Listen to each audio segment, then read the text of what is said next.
La chronique bourse, la quotidienne Zone Bourse, Anthony Bondin.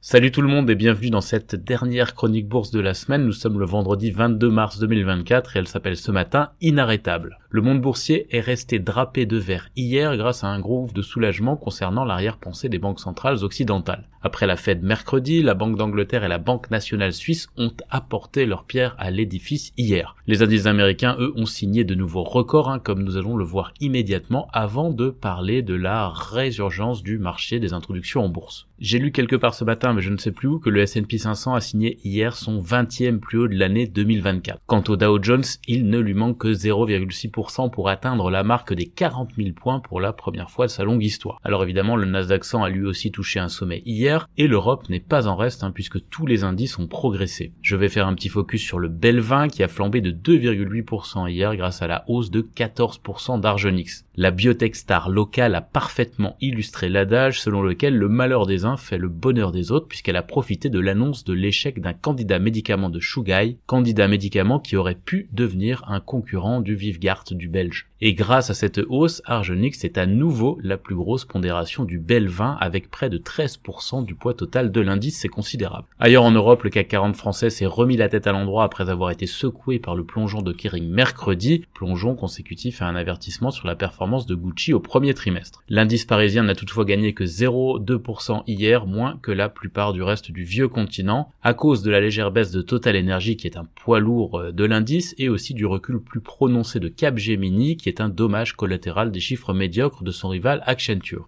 Le bilan de cette semaine marqué par un embouteillage de banques centrales s'annonce donc positif, si bien sûr rien de fâcheux ne se produit d'ici ce soir. Les investisseurs estiment que leur meilleur scénario est renforcé, et là le script ressemble à peu près à ça. L'économie accélère à nouveau malgré les taux élevés, les bénéfices des entreprises vont progresser, et les premières baisses de taux qui se profilent permettront de donner le coup d'accélérateur qui va bien. Après la réunion de la Fed mercredi, qui a sonné comme un blanc-seing à la poursuite de la hausse des actions, les autres banques centrales ont remis une pièce dans la machine. D'ailleurs, qui a dit qu'il ne se passe jamais rien en Suisse ? C'est la BNS qui a le plus marqué les esprits hier en abaissant son taux directeur d'un quart de point. Alors c'est pas une surprise totale car quelques financiers inspirés avaient placé un petit pari sur ce scénario ces derniers jours, mais cela reste une banque occidentale qui réduit ses taux et ça plaît aux investisseurs. Alors objectivement, la BNS avait sans doute davantage de raisons que ses congénères d'assouplir dans la mesure où elle doit se dépatouiller avec un franc fort qui pénalise cette économie exportatrice. Pour autant, sa marge de manœuvre n'était pas si épaisse puisque le curseur a été ramené de 1,75 à 1,50%. Je vous rappelle que le principal taux directeur de la BCE est à 4,5% et que celui de la Fed est dans la fourchette 5,25 à 5,50%.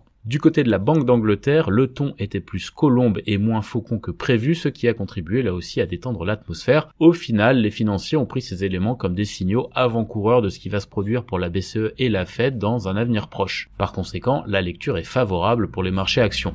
Et dans ce contexte, les comportements bullesques ou bullitifs ou bullifiants, histoire d'étancher ma soif de néologisme, redeviennent légion. Exemple avec l'introduction en bourse de Reddit, dont les actions ont gagné 48% hier, passant de $34 le prix de base à 50,44 $ à la clôture. La société, dont le modèle économique reste à déterminer puisqu'elle n'a jamais dégagé de bénéfices en 19 ans d'existence, profite notamment de la notoriété acquise pendant la crise sanitaire, puisqu'elle héberge des forums célèbres comme Wall Street Bets, connu pour être un faiseur de rois et de reines sur les marchés en s'emparant de titres aux fondamentaux douteux pour les porter au pinacle. Autre exemple de frénésie avec Astera Labs qui vaut 64,15 $ depuis hier soir, 2 jours après son entrée en bourse à 36 $, ça fait donc 78% de hausse. Alors de deux choses l'une, soit les introducteurs sont vraiment incompétents, soit le marché est à nouveau décérébré, je vous laisse vous faire une opinion. Petite précision quand même, Astera Labs est spécialisé dans la connectivité des centres de données et ses puces seraient présentes dans 80% des services d'intelligence artificielle. Cette statistique est donnée par l'excellent Dylan Patel dans Semi-Analysis. En d'autres termes, le marché tient une nouvelle entreprise avec le tampon certifié IA et ne devrait pas la lâcher tout de suite, ça change un peu de Super Microcomputer ou de Nvidia. Je cite quand même un dernier exemple de début de frénésie avec Digital World Acquisition. Alors derrière ce SPAC se cache la société qui pourrait fusionner avec Trump Media and Technology Group, la société mère du réseau Truth Social de Donald Trump.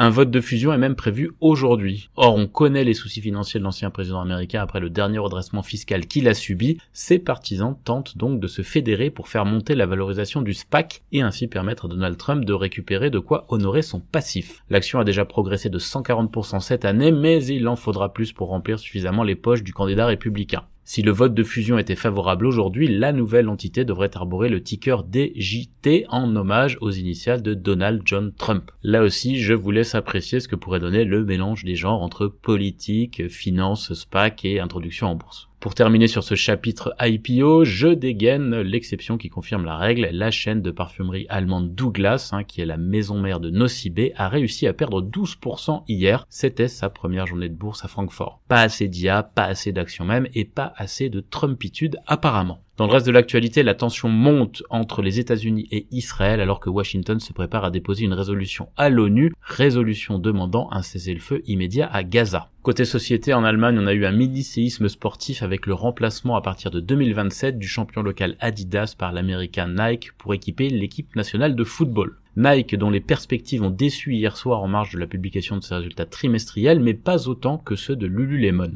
En revanche, FedEx a brillé, ces 3 dossiers constituent les dernières publications de résultats un peu emblématiques pour leurs secteurs respectifs cette semaine. La bourse de Tokyo termine dans le vert ce matin, plus 0,2% pour le Nikkei 225. On ne peut pas en dire autant des places chinoises, en particulier à Hong Kong où le Hang Seng décroche de plus de 2%. Les investisseurs sont préoccupés par les sanctions américaines visant les fabricants de puces chinois et par la glissade du yuan qui a franchi un niveau plancher clé face au dollar en dépit de la perspective d'une baisse de taux prochaine aux États-Unis. Comme quoi, les schémas qui paraissent évidents sont souvent loin de l'être en finance. La Corée du Sud et l'Australie reculent modérément pendant que l'Inde gagne un peu de terrain. Les indicateurs avancés européens, ils sont mitigés à l'heure où j'enregistre. On bascule sur l'actu des sociétés françaises. Renault et Volvo annoncent la création de Flexis. C'est une coentreprise pour une génération de fourgons électriques avec le soutien de CMA-CGM. Antonio Belloni va quitter ses fonctions de directeur général délégué de LVMH au profit de Stéphane Bianchi, mais il conservera la présidence de l'Italie et restera le conseil de Bernard Arnault. Jean-Laurent Bonnafé devrait rester à la tête de BNP Paribas jusqu'en 2028, c'est une information des Échos. Total Energy redémarre la production de gaz du complexe offshore de Tyra après un redéveloppement majeur, et Orpea, qui est rebaptisé Emeis, boucle son regroupement d'actions, mis l'ancienne pour une nouvelle. Adocia a étendu sa visibilité financière jusqu'au T3 2025 grâce à une levée de fonds auprès de ses dirigeants et actionnaires et à une ligne de financement en fonds propres sous forme de Passeo. DBT a été sélectionné par Bouygues Energy Services et Ineo, et du côté des publications de résultats, on a eu Samsung, Balio, la Française de l'énergie, Walix, Burel, Itelink ou encore Atem.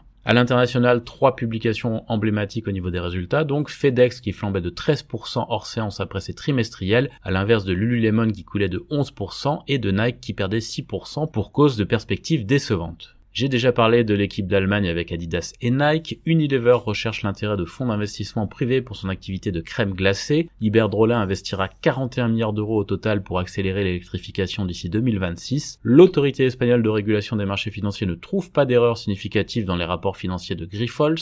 Le Wegovy de Novo Nordisk sera couvert par le programme Medicare américain pour les patients souffrant de maladies cardiaques. Raytheon remporte un contrat de 1,2 milliard de dollars pour la fourniture de systèmes de défense patriotes à l'Allemagne. Et Apple et Google vont faire l'objet des premières enquêtes au titre de la loi sur les marchés numériques de l'UE. Apple, je vous le rappelle, qui vient d'apprendre aussi être sous le coup d'une enquête des autorités antitrust américaines.